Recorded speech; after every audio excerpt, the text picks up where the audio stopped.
Ubawo uJohn Nkadimeng wazalelwa eSikhukhuniland kwiphondo laseLimpopo. Kamva uze kwiphondo laseGauteng emva kokugqiba kwakhe amabanga aphantsi.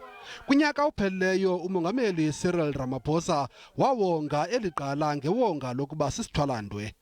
Ugagene nale ngqongengqonge kaqubule gqitha ikukufa kwiveki ephelileyo eneminyaka engama-92 ubudala. In our collective loss of Nkadimeng, I see just how deeply the connections made and nurtured by him and Gogo, their peers, and our family go. And that in our grief we can still commiserate an incredible and wonderful life and celebrate his memory.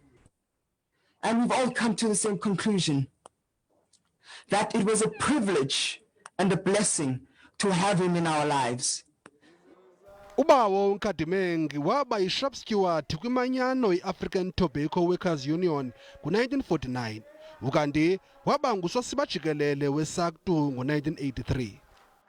Nkadimeng, we promise that COSATU will never keep quiet, that we shall expose all those who vilify your name. Esi siswenye somzabalazo sixelengile kwibhunga lezopolitiko nelomkhosi kwiqela leANC de kamva waba ngusihlalo wekomiti yezopolitiko kweli qela. Eli qela lithi ukugcina umzila wakhe liza kusiphula neengcambu urhwaphilizo eburhulumenteni.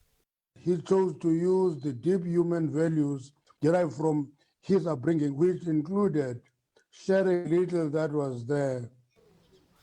Ukanti ubawo uNkadimeng uza kubekwa kwikhaya lakhe lokugqibela ngomso.